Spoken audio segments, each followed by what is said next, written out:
So 6.2, Foundations of Math 30, textbook, page 384. We are continuing on with characteristics of equations of polynomial functions. So this is sort of the second part. 6.1 was our introduction, and if we go back to our notes from 6.1, we see this page right here along with your assignment that you should have done.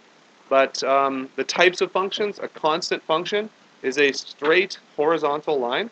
It is not oblique at all or slanted. It is horizontal, completely flat, and it's just y equals the number that it goes through on the y-axis. Okay. A linear function is a straight line as well. It is not horizontal. It's oblique, and oblique basically means slanted. So it is either a positive slope going up from left to right, or a negative slope going down from left to right. Okay, so and that is degree 1. So we have y equals x, or y equals 2x plus 1 or something.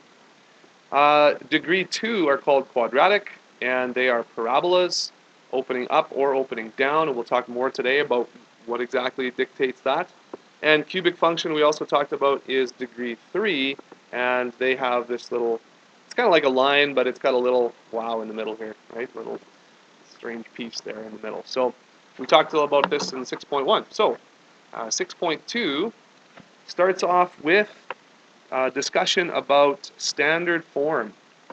Okay, so standard form for a linear equation, for a quadratic, and for a cubic.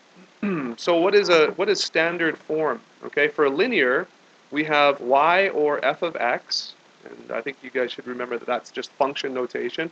That means that the y value is a function of x, so they write it as f of x a lot of times, equals ax plus b. And a cannot be 0, because if a was 0, then it would just be a constant function, right? It would just be f of x equals b. So a can't be 0. And b is the what? I don't think it's mentioned here, but if it's f of x equals ax plus b, what is the significance of the constant b in that function? Anyone know?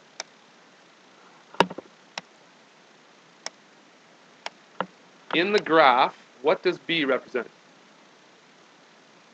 Some of you would know this. Go ahead and shout it out. What is b? b. Well, let me give you a hint here. What is this? That is what form? Anybody remember what form that is from way back in grade 7, 9, 10? Sorry? Slope what? It's slope what? There's another part to it. Yeah, slope. M is slope. And the b, which we're trying to figure out, is what? B. It's the slope form. No? Really? Nothing? Okay. Yes, thank you. Slope y-intercept form. Did really you guys didn't know that? Or is this too early and no one wants to talk? No? Okay. That should be something that you know. Definitely you were taught that before, so anyways, whatever. If you didn't remember that, then let's talk about it again. This is the slope right here. This is the y-intercept. So that's why it's called the slope y-intercept form. Okay. Slope y-intercept form. Now, so A is just the slope right here, right? And B is the y-intercept. Always. So if we graph a linear function, I'll show you. Okay. So let's just clear this. Let's go to y equals. Oh goodness, we had a lot of fun in calculus the other day. So to have all this go on there. So let me just clear some stuff. All right, so let's say 2x plus 3. So this is y equals 2x plus 3. So what I told you was that this 2 should be the slope of the line, and the 3 should be the y-intercept. So if we graph that, all right, my window's a bit off here, but 1, 2, 3. The line does go through y equals 3, right there. And this is a slope of 2, okay? So in standard form, this really is slope y-intercept form, but this is also standard form if you have f of x equals ax plus b. Okay, so standard form. So you can just think slope y-intercept form. Okay, so that's for linear. Got it? Standard form for quadratic. So quadratic is degree 2, right? So we would have y or f of x equals ax squared plus bx plus c. So this is standard form for quadratic. Now you may be thinking, Mr. Maxwell, I have definitely seen quadratic functions that do not have additions here. Some of them, sometimes there's subtraction, and sometimes there's a negative here. Yes, that's true. Okay? When we talk about standard form and we add the terms together, remember that the b, the c, or the a could be negative, right? So we could have this. We could have f of x equals negative 2x squared. And then we could have plus negative 3x. And if we did that, see, the form still holds true, it's still a plus, but if we simplified this, that would be negative 2x squared minus 3x. Okay? So, yes, you can have minus signs in there, no problem. Does anyone know what this c represents in the quadratic equation? It's another constant. Sort of like this constant up here. It's a different letter, but it's a constant as well. Anyone guess what the c represents in this equation?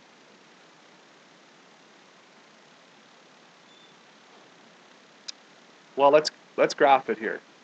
Let's see. Let's pick an equation. I'm going to pick x squared, and let's go minus 2x minus 3. Let's see what happens there. So we'll graph both of these. Okay, so that's what that parabola looks like. And what do you suppose the constant, which is negative 3, how does that relate to this parabola graph, do you think? Do you see a negative 3, a significant negative 3 on this parabola anywhere? And maybe it's a bit tough for you to see. Let me bring that down a bit, sorry. But do you see that 1, 2, right around 3 is where this quadratic, this parabola would intercept the y-axis? Okay? So I know it's kind of small for you to see, but the constant in the quadratic, this is also the y-intercept. Okay?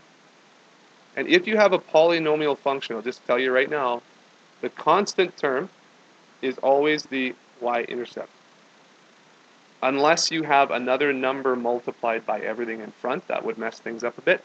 But if it's in standard form, then this would be the y-intercept. And does that make sense? Well, let me show you how this would make sense here.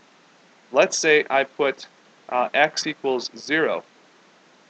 A0 squared plus b times 0 plus c. F of 0, which means when the y equals 0, or sorry, when x equals 0, what does y equal? Well, that's 0, and all you're left with is c. So that's why you always have this constant c, whatever number that is. And that's going to be your y equals c. So again, when x is 0, let me just draw a quick graph here for you. So when x is 0, y is negative 3 here in this case, right? Kind of look like this. When x is 0, that's the x0 being there. So the constant is always the y-intercept. And finally, let's take a look at the cubic function. I won't spend too much time on here, but here is the cubic function. And the other thing that you need to remember, for standard form, okay, we always have the largest degree of the variable written first, then the next largest, then the next largest, and finally the constant. That's the other part of the standard equation. You have to have that way. You have to write the terms in descending order of the variable. So the exponents on the variables have to kind of go down. Okay? Any questions here so far on standard form? All right? So standard form here for each of the 3 different types. Right there, that's important for you to know. Okay? All right. We talked about this the other day, okay? But this letter A here, in all of these equations, this letter A is called the what? Who remembers what that is called from the other day? And it's actually in your textbook too, so I don't mind if you look. What's that one called? Somebody shout it out.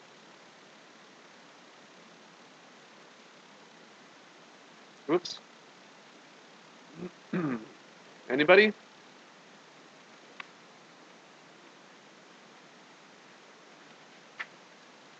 A is the leading what?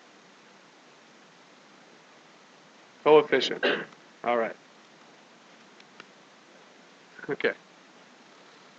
So it does help a little bit if you guys are involved a little bit. I know this is maybe not the best time of day for some of you. Maybe it's not your favorite time of the day, but it'll help you. And I got to tell you, I was at some professional development last Friday, right? You guys know you had school off, right?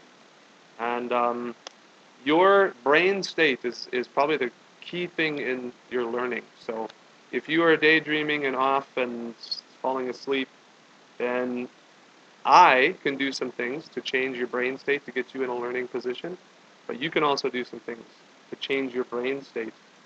You want me to tell you about that? Yes? Okay. You need to keep moving. Move around in your desk, tap your feet on the floor so it's not a distraction, but you need to move. Shake your hands, okay? Stretch your neck, whatever you need to do. Get yourself moving, and then you won't fall asleep. And you'll also be able to learn a bit better. Okay, you'll be able to keep more attention. All right. If you follow along in your textbook and you're writing all the notes, you're moving. See, writing notes is moving. That's going to help you stay attention. If you shout out the answers, just go ahead and shout out the answers. It'll help you stay engaged and stay awake and remember more. Okay. So, all right. So back to math here. The leading coefficient, the sign of the leading coefficient, if it's positive or negative, that's what tells us what the graph sort of how it's oriented. So watch this. If you have a linear graph, this blue one has a positive leading coefficient. So this blue one has a positive leading coefficient. The red one has a negative leading coefficient. And of course, if you think about y equals, I don't like that yellow. If you think about y equals ax plus b, a is the slope, right? So if it's positive, it's a positive slope that's going uphill from left to right. If it's a negative value, it's a negative slope going downhill left to right. Okay? Quadratic, okay? The a value is positive. It makes the parabola open upward like a cup. Up like a cup is positive. And negative a value means it's down. Down like a frown. Right? Okay? Cubic, okay? Cubic, think about linear. If it's negative, the line goes down. Same thing for cubic. If it's a negative coefficient, it kind of starts high and then ends up low on the other side, left to right. Okay? So that's negative, this is negative, this one is positive. Okay? That's what the leading coefficients do. They tell you which way it opens up. Alright? So let's write that down. Let's kind of jot that down for your notes here. Okay, so when a is positive for a linear, it means it's a positive slope. So that means it moves upward like this, right? And when a is negative, we have, for the straight linear equation, we have a negative slope going down left to right. For quadratic, it opens upward. So the parabola would look sort of like this. And we actually have a special term for that, which I'll show you here. It's called concave up. Okay, so the concavity. That's maybe a new term for you. Concave up. And opens downward, that's a parabola, just like this. Okay? Down, frown, up, cup, down, frown. This is concave down. Okay, concave down. And then cubic, I thought the best way to just describe this was on the left side, they're larger values and very small negative values on the right side. So it kind of is like, it mimics the linear, right? It kind of goes down from left to right. And it mimics the linear as well here with a negative coefficient. Whoa, that is totally wrong. Large left. It's, I just said it mirrors the mirror. Okay, sorry, we're going to have to change that. My bad. This has to move over to negative. Did you guys see that? Really? Good job if you saw that. If you didn't see that, well, there you go. You're just like me, I guess, now. Missed that too. So this is the positive, and over here is the negative. Very good. I heard one yes over there. So there you go. Somebody caught that. All right, so yeah, the cubic. I kind of got mixed up on how I was going to describe that to you, but yeah, it's basically it goes up from left to right like the linear, and down from left to right like the linear as well. Okay, for negative. Okay, they don't have this chart in your book, so I thought I'd try and make one for you. Any questions on that? Now that we got that cubic straightened out? Okay.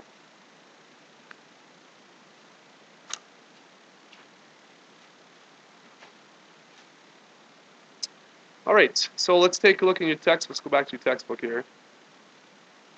And, okay, you talk about standard form, leading coefficients. There is a question here about, where is it? Matching, page 388. Yeah, this one here. Okay, so let's take a look at this one here. We're going to match each polynomial with the function with the graph. Okay, the equation with the graph. So let me clip that over into our notes here. So we can write on it. Okay, so whoops. So try not to look at the answers in your text there. Let's just all look up here and see if we can figure this out. Okay. So here's the first one. What kind of function is this? What degree is this one right here, this g of x function? It's a what? Degree what? Degree 6. Yeah, really? Degree 6? Nice try. What degree is it? 3 maybe? Yeah? How do we know it's degree 3? Because there's a 3? Okay, thanks. This is going to be a really long lesson, you guys. This can go quicker if you guys, let me know if you understand things here, okay? Because I just have to go over and over and over until I can kind of tell if you know what you're doing. This is how this works. So when you don't say anything, I just keep droning on and on. So help yourselves here. Okay. It's degree 3. Thank you. What is that called? What's the name? Thank you. Oh, there was a quick answer there. We want this to end, so let's talk. Okay, good. Yes. Well, that's how it works. So that's a cubic function. Okay, very good. Now, which one of these down here is a cubic function? There's 2 of them. Which one looks like a cubic function? 4 and 5. This one, that's 4 and 6. Yes. Okay, good. This one and this one. You are absolutely correct. Now, which one is this equation? 6? Okay, how do we know? Because it's negative. So the leading coefficient here is negative. That means it goes down left to right. Very good. So g of x matches with 6. Awesome. Okay, what about j of x here? What degree is this? 2. Yeah, here's the exponent. And the leading coefficient is positive. So degree 2 is quadratic. If it's positive, what happens there? Let's see. Quadratic, positive, opens upward. Okay, do we have any parabolas that open upward? We have one here, in number v, and one over here in number ii. Okay, so 2 and 5. Now, they both open up, so which one's which? How do we know which one is which? What's the other aspect, one of the other aspects of the standard equation that I talked to you guys about? The y-intercept, very good. So what's the y-intercept for this one? -2. Do one of these have a -2? Let's see, this is looks like a +1. This one looks like there we go, -2. So guess what? J of x matches with 2. Very good.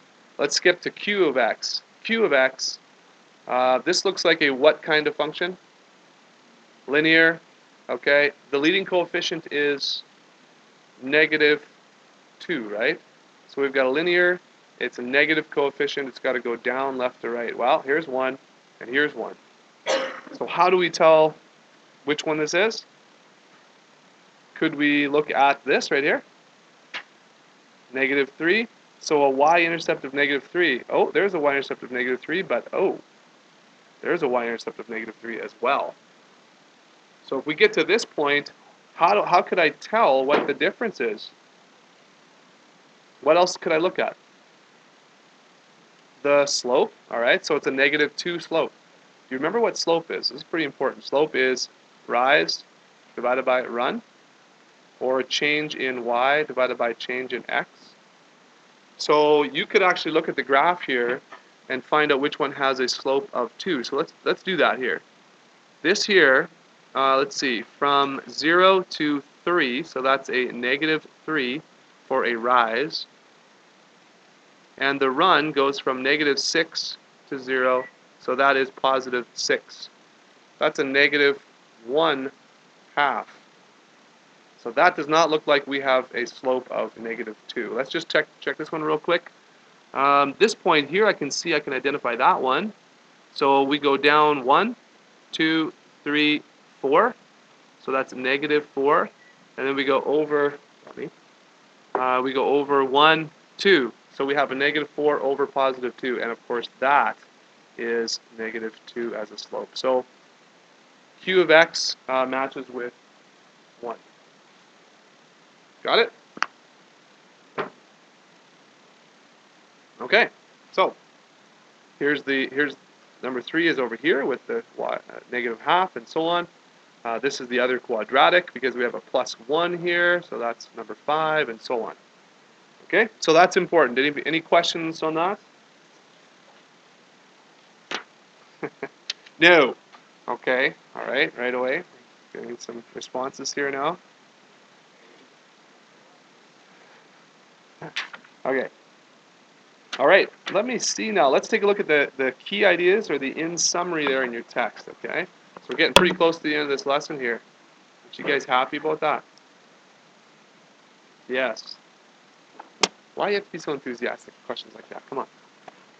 All right. So when a polynomial function is standard form, the maximum number of intercepts. Oh, we didn't talk about this. The maximum number of intercepts is equal to the degree of the function. That's interesting. So if we have a constant function, the degree is 0. That one's a special case, but most of the time it doesn't cross the x-axis, right? It's just horizontal. Now if we have a degree 1, that's a straight slanted line, 1 x-intercept. A degree 2, that's the parabola. We certainly could have, if this was our graph, we could have 2 intercepts. We could not have 3, so 2 is the maximum. And of course, if we had a graph that looks like this, a cubic, we could have 1, 2, 3. So that is actually an important thing that we didn't really talk about. The maximum number of x-intercepts is equal to the degree of the function. You might want to jot that down, okay? Jot that down in your notes. Turning points in this lesson, we talked about turning points the other lesson. This is, I think, a little bit less important for you, but the maximum number of turning points is that the graph may have it equal to 1 less than the degree. I don't expect you to remember that. As long as you know the shapes, you know the possible number of intercepts, I think you're good. Okay, so the degree and leading coefficient of the equation indicate the end behavior of the graph of the function. Now, I want to spend just a half a second on end behavior. Did we talk about that in, I think we did in 6.1. It was last week now, but did I mention those words end behavior to you, right? Okay, so I think you should know about end behavior. Just wanted to make sure. Let's go back to that page here, and is it on here anywhere? Oh yeah, end behavior. Do you remember this? End behavior. So that's good. We did talk about that. Perfect. So that's just basically where what quadrant it starts in, what quadrant it ends in, how it opens, how it's slanted, and so on. Okay. Okay, and the constant term is the y-intercept. We started talking about that one. That was the first thing we talked about. Okay, so here are the graphs with some examples. I'll get you to take just a few minutes, just maybe 1 minute, and I'll get you to kind of study this chart a little bit, and then I'll give you your assignment. Okay?